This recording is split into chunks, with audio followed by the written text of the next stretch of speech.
গণহত্যায় উস্কানিদাতা কবি ও সাংবাদিকদেরও বিচার হবে বললেন উপদেষ্টা নাহিদ। আওয়ামী লীগের মতো করলে একই দশা আমাদেরও হবে বললেন মির্জা ফখরুল। বাদাম বেচে খেলেও ভালো করতাম, রিমান্ডে বললেন যুবলীগ নেতা। মোদি হাসিনা জুটি বাংলাদেশের শাসন পরিবর্তন ঠেকাতে ব্যর্থ হয়েছে।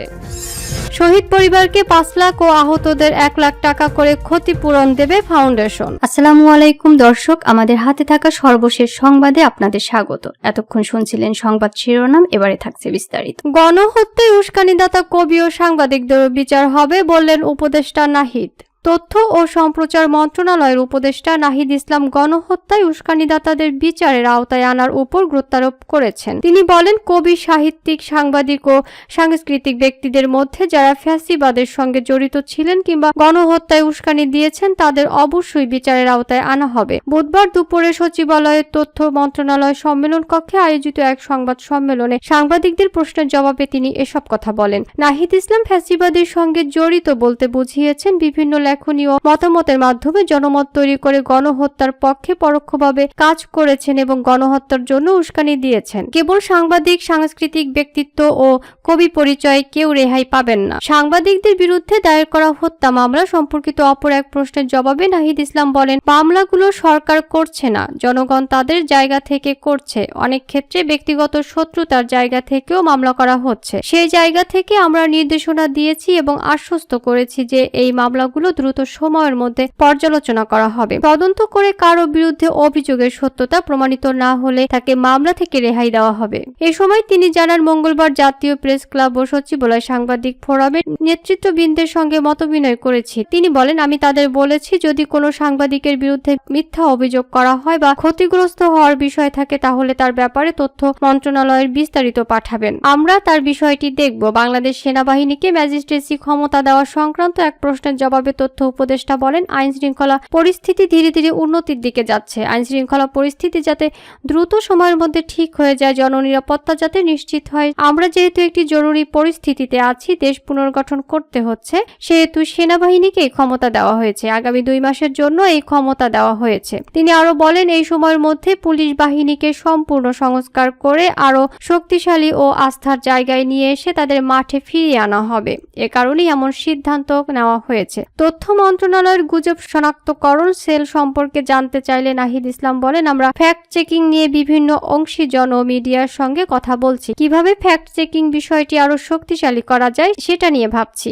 একটি ফ্যাক্ট চেকিং সেল করার পরিকল্পনা রয়েছে জানিয়ে তথ্য উপদেষ্টা বলেন, সামাজিক যোগাযোগ মাধ্যমে যাতে এ ধরনের গুজবের সত্যতা যাচাই করে মানুষের কাছে সত্য তুলে ধরা যায়, মানুষ যাতে গুজব ও মিথ্যায় প্রভাবিত না হয় সেজন্য আমরা ফ্যাক্ট চেকিং নিয়ে ভাবছি। এর আগে নাহিদ ইসলাম বাংলাদেশ চলচ্চিত্র সেন্সর বোর্ড এবং জুরি বোর্ডের নবনির্বাচিত কমিটির সদস্যদের সঙ্গে মতবিনিময় করেন।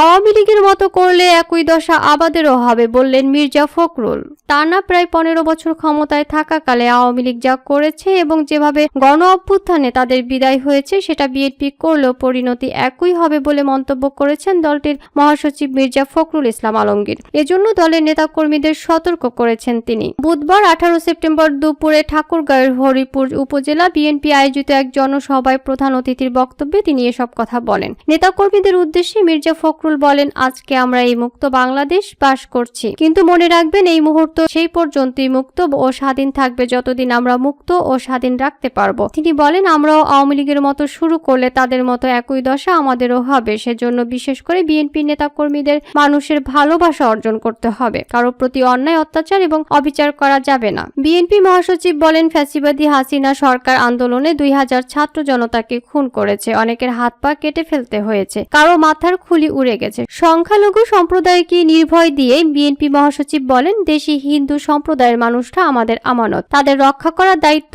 আমাদের। আল্লাহ তাআলা বলেছেন, যে আমানতের খেয়ানত করে সে মুমিন না, তাই এই আমানতকে রক্ষা করতে হবে। সামনে তাদের পূজা আসছে, সেখানে কোথাও যেন কোনো অঘটন না ঘটে, কারো কোথাও কোনো সম্পত্তি সহ আত্মীয় স্বজনদের উপর যেন অত্যাচার না হয় সে বিষয়ে সবাইকে সতর্ক থাকতে হবে। নির্বাচন প্রসঙ্গে ফখরুল বলেন, অতীতে মানুষ ভোট দিতে পারেনি, তাই সবাই যেন ভোট দিতে পারে, যার ভোট সেই দেবে, যাকে খুশি তাকে দেবে, সেই ভোটের মধ্য দিয়েই আমরা আমাদের প্রতিনিধি নির্বাচন করব। আগের সিস্টেম থেকে বেরিয়ে আসার এবং ঠিক করার জন্য বর্তমান সরকারকে সময় দিতে হবে। তারা নিরপেক্ষ মানুষ, কোনো দল করেন না, কিন্তু দেশটাকে ভালোবেসে দেশের জন্য কিছু কাজ করতে চান। তাই অন্তর্বর্তী সরকারকে সবার সহযোগিতা করতে হবে। ভারত প্রসঙ্গে মির্জা ফখরুল বলেন, ভারত অনেক খারাপ কাজ করে, সীমান্তে গুলি করে মানুষ মারে। আমরা ভালোভাবে থাকতে চাই তাদের সাথে, প্রতিবেশী হিসেবে থাকতে চাই তাদের সাথে, কিন্তু আমাদের সাথে কোনো অন্যায় করা হলে তার প্রতিবাদ আমরা জানাবো। বাদাম বেচে খেলেও ভালো করতাম, রিমান্ডে বললেন যুবলীগ নেতা। রাজনীতিতে জড়িয়ে অনুতপ্ত বলে জিজ্ঞাসাবাদের জবাবে পুলিশকে জানিয়েছেন রাজশাহীর শীর্ষ সন্ত্রাসী যুবলীগ নেতা জহিরুল হক রুবেল। 5 দিনের পুলিশ রিমান্ডে থাকা রুবেল জিজ্ঞাসাবাদে বলেন, রাজনীতিতে জড়িয়ে ভুল করেছি, সন্ত্রাসী কর্মকাণ্ড থেকে দূরে থেকে বাদাম বেচে খেলেও ভালো করতাম, এখন এমন বিপদে পড়তে হতো না। এরপর রুবেল শুধু কান্নাকাটি করছেন। তাকে জিজ্ঞাসাবাদে সংশ্লিষ্ট একাধিক পুলিশ কর্মকর্তা এ তথ্য নিশ্চিত করেছেন। গত 5 আগস্ট রাজশাহীতে যুবলীগ নেতা রুবেলকে ছাত্র জনতার মিছিলে 2 হাতে পিস্তল নিয়ে গুলি বর্ষণ করতে দেখা যায় ফেসবুকে প্রচারিত ভিডিওতে। এ ঘটনায় শিক্ষার্থী সহ প্রায় অর্ধশত আহত হন। তাদের মধ্যে সেদিন আহত শিক্ষার্থী সাকিব আঞ্জুম সবুজ ও চিকিৎসাধীন অবস্থায় আলী রায়হান 8 আগস্ট মারা যান। এ বিষয়ে পৃথক মামলায় রুবেলকে এজাহারভুক্ত আসামি করা হয়। জানা গেছে, গত 13 আগস্ট রাতে কুমিল্লা থেকে রুবেলকে গ্রেপ্তার করে র্যাব। রাজশাহী আনার পর তাকে আলী রায়হান হত্যা মামলায় 15 সেপ্টেম্বর আদালতে হাজির করে 10 দিনের রিমান্ডের আবেদন জানানো হয়। শুনানি শেষে আদালত তার 5 দিনের রিমান্ড মঞ্জুর করেন। বুধবার 18 সেপ্টেম্বর রিমান্ডের 4র্থ দিনে রুবেলকে জিজ্ঞাসাবাদ করেন মামলার তদন্ত কর্মকর্তা সহ রাজশাহী মেট্রোপলিটন পুলিশের আরএমপি ঊর্ধ্বতন কর্মকর্তারা। সূত্র জানায়, রিমান্ডে জিজ্ঞাসাবাদে হতাশা প্রকাশ করে রুবেল আরও বলেছেন, রাজনীতি করে অনেকেই লাভবান হয়েছেন। আওয়ামী লীগ সরকারের পতনের পর রাজশাহীর শীর্ষ নেতারা কেউ এখনো গ্রেপ্তার হননি, তবে তিনি ফেঁসে গেছেন। রুবেল 2 হাতে 2 পিস্তল নিয়ে শিক্ষার্থীদের মিছিলে গুলির কথা রিমান্ডের প্রথম দিনই স্বীকার করেন। আদালতে 164 ধারায় জবানবন্দি দিতেও রুবেল প্রস্তুত আছেন বলে জানা গেছেন। রুবেলকে জিজ্ঞাসাবাদের সময় আলী রায়হান হত্যা মামলার তদন্ত কর্মকর্তা তাজউদ্দিন এবং সাকিব আঞ্জুম হত্যা মামলার তদন্ত কর্মকর্তা এসআই শরীফুল ইসলাম উপস্থিত থেকে ছাত্র জনতার উপর হামলার খুঁটিনাটি জানার চেষ্টা করছেন। এসআই তাজউদ্দিন বলেন, রুবেল গুরুত্বপূর্ণ তথ্য দিয়েছে, তবে অস্ত্র ও অর্থের উৎস এখনো জানা যায়নি। পুলিশের হাতে ধরা পড়লে সবাই অনুতপ্ত হয়, রুবেলও এখন অনুতপ্ত। সাকিব আঞ্জুমান হত্যা মামলার তদন্ত কর্মকর্তা এসআই শরীফুল ইসলাম বলেন, আলী রায়হান হত্যা মামলার রিমান্ড শেষে সন্ত্রাসী রুবেলকে আমিও রিমান্ডে চাইব। রাজশাহীর শীর্ষ সন্ত্রাসী রুবেলকে সবাই এক নামে চেনে। সাবেক সিটি মেয়র AHM খায়রুজ্জামান লিটনের ব্যক্তিগত সহকারী হিসেবে কাজ করা আব্দুল ওয়াহিদ খান টিটুর বন্ধু তিনি। তার মাধ্যমে মেয়র লিটনের ডান হাত হিসেবে কাজ করতেন রুবেল। রাজশাহীতে ছাত্র জনতার আন্দোলন দমাতে রুবেলকে দায়িত্ব দেওয়া হয়েছিল। তার বিরুদ্ধে বিভিন্ন থানায় হত্যা চেষ্টা, জমি দখল, অস্ত্র লুট, মাদক পাচার ও বিস্ফোরক আইনে 6টি মামলা ছিল। 5 আগস্টের পর 2টি হত্যা সহ তার বিরুদ্ধে কয়েকটি মামলা হয়েছে। তিনি 2 বার রাশিকের 7 নং ওয়ার্ড কাউন্সিলর পদে নির্বাচন করে পরাজিত হন। মোদি হাসিনা জুটি বাংলাদেশের শাসন পরিবর্তন ঠেকাতে ব্যর্থ হয়েছে।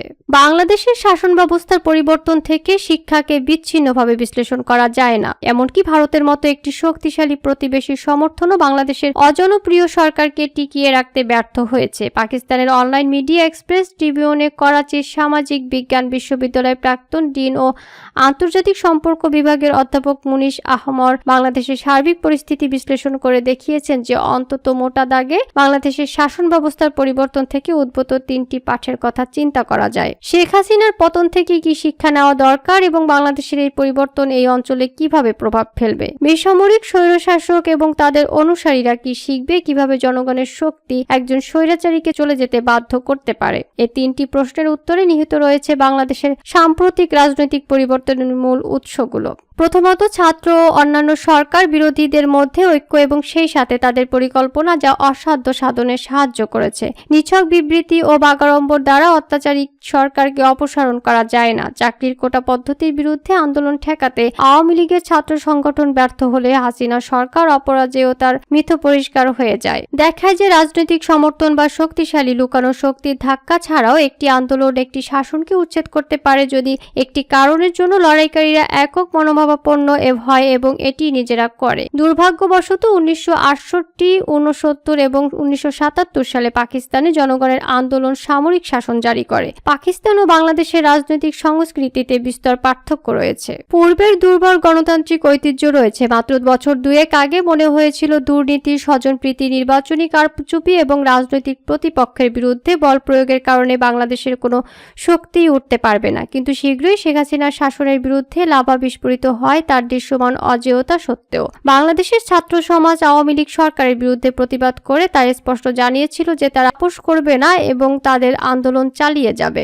এমনকি সুপ্রিম কোর্ট 2024 সালের জুলাই চাকরির কোটা মাত্র 7% কমানোর নির্দেশ দেওয়ার পরেও আন্দোলনকারী শিক্ষার্থীরা সরে যেতে অস্বীকার করেছিল, বরং শেখ হাসিনার পদত্যাগ দাবি করেছিল। 4 আগস্ট যখন হাজার হাজার বিক্ষোভকারী বাইরে থেকে ঢাকায় প্রবেশ করে এবং প্রধানমন্ত্রীর ভবনের দিকে মিছিল করে, তখন এটি শেখ হাসিনার রাজনৈতিক ভাগ্যকে সিলমোহর দেয়। দ্বিতীয়ত, আন্দোলনের প্রেক্ষাপটে নেতৃত্ব অনেক গুরুত্বপূর্ণ। পাকিস্তানে যারা বিরোধী দলে থাকার দাবি করে তাদের বেশিরভাগই মূল্য ট্যাগ বহন করে। বাংলাদেশ প্রমাণ করেছে যে এটি ভিন্ন। গুরুতর অর্থনৈতিক সংকট, ক্রমবর্ধমান বেকারত্ব, মুদ্রাস্ফীতি, বিদ্যুৎ, গ্যাস ও খাদ্যদ্রব্যের মূল্য বৃদ্ধি এবং নির্বাচনী কারচুপির কারণে পরিস্থিতি পরিবর্তনের জন্য উপযুক্ত হলেও যুবক বা ছাত্রদের মধ্যে কেউই সেখানে নেই। একটি আর্থসামাজিক ও রাজনৈতিক আন্দোলন শুরু করুন। ফ্যাসিবাদী শাসন ব্যবস্থাকে গ্রহণ করার ক্ষেত্রে সহনশীলতার মাত্রা বাংলাদেশে একটি ব্রেকিং পয়েন্টে পৌঁছেছে, যার ফলে দ্বিতীয় বিপ্লবের প্রাদুর্ভাব ঘটেছে, যা শেখ হাসিনার স্বৈরাচারী ও দুর্নীতিগ্রস্ত শাসন ব্যবস্থার প্রতীকগুলোকে ভেঙে দিয়েছে। উল্লেখ্য, শেখ হাসিনা সরকারের পেছনে দাঁড়িয়ে থাকা মাফিয়ারা তাকে পতনের হাত থেকে বাঁচাতে ব্যর্থ হয়েছে। অবশেষে একটি আন্দোলন সফল করার জন্য এক অনুঘটক এজেন্ট আছে। বাংলাদেশে ছাত্র একটি অনুঘটক হিসেবে আবির্ভূত হয়েছিল, এমনকি তারা কোনো রাজনৈতিক দলের সমর্থন ছাড়াই কাজ করে, কারণ তাদের নেতৃত্ব যে কোনোভাবে তাদের লক্ষ্য অর্জনে দৃঢ় চেতনা এবং সুস্পষ্ট ছিল। এর অর্থ হলো একটি অনুঘটকের অনুপস্থিতি এবং একটি শাসনের জন্য চ্যালেঞ্জ তৈরি করতে পারে না যা অজনপ্রিয়, অবৈধ, দুর্নীতিগ্রস্ত এবং অযোগ্য। শেখ হাসিনার শাসনামলের সব দোষ ছিল, কিন্তু দীর্ঘ 15 বছর টিকে ছিল কারণ তখন কোনো অনুঘটক শক্তি ছিল না। 2024 সালের জানুয়ারিতে জালিয়াতিপূর্ণ নির্বাচনের পর যখন তিনি ক্ষমতায় ফিরে আসেন, তখন মনে হয় তিনি আরো 5 বছর ক্ষমতায় থাকবেন। মোদি হাসিনা জুটি বাংলাদেশের শাসন পরিবর্তন ঠেকাতে ব্যর্থ হয়েছে, তাও একটি শিক্ষা বহন করে। এমনকি একটি শক্তিশালী প্রতিবেশীর সমর্থন ও অজনপ্রিয় সরকারের জন্য কাজ করে না। বাংলাদেশের ছাত্রদের আন্দোলন এমন এক পরিস্থিতি তৈরি করে যা পরিণতি স্বৈরশাসনের অবসান, যা 1 বছর আগেও কল্পনা করা যেত না। 15 বছরেরও বেশি সময় ধরে শেখ হাসিনা শালীনতা, সহনশীলতা, রাজনৈতিক বহুত্ববাদ এবং গণতান্ত্রিক রীতিনীতির সমস্ত সীমা অতিক্রম করে বাংলাদেশকে শাসন করেছেন। যে শেখ হাসিনাকে অপরাজেয়, অহংকারী ও অটুট দেখাচ্ছিল, সেই শেখ হাসিনাকে তার সমর্থকদের অস্বস্তিতে ফেলে তাড়াহুড়ো করে ভারতে পালিয়ে যেতে হয়েছে। শহীদ পরিবারকে 5 লাখ ও আহতদের 1 লাখ টাকা করে ক্ষতিপূরণ দেবে ফাউন্ডেশন।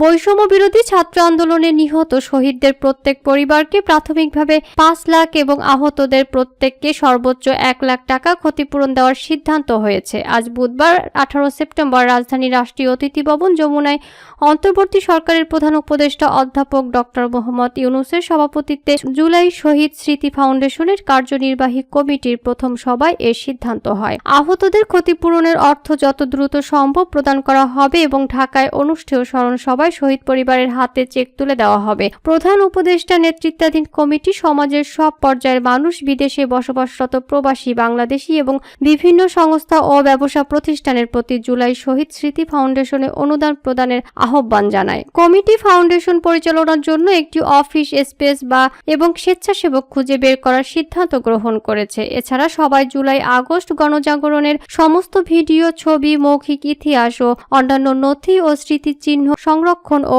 আর্কাইভ করার সিদ্ধান্ত হয়। অধ্যাপক মোহাম্মদ ইউনূস সবাই জানান যে কোনো পরিমাণ অনুদানের অর্থ নথিভুক্ত করা উচিত এবং দাতাদের তালিকা সংরক্ষণ করতে হবে। তিনি বলেন, সম্ভব হলে তাদের নাম ফাউন্ডেশনের ওয়েবসাইটে প্রকাশ করা উচিত। ডক্টর ইউনূস বলেন, এই ফাউন্ডেশন গঠন একটি গুরুত্বপূর্ণ মাইলফলক। একে সফল করতে আমাদের কঠোর পরিশ্রম করতে হবে। প্রধান উপদেষ্টা আরও জানান, স্বাস্থ্য মন্ত্রণালয় আহতদের চিকিৎসায় ব্যয়ভার বহন করবে। ফাউন্ডেশনের পক্ষ থেকে যে ক্ষতিপূরণ দেওয়া হবে তা সরকারের চিকিৎসা ব্যয়ের অতিরিক্ত হিসেবে দেওয়া হবে।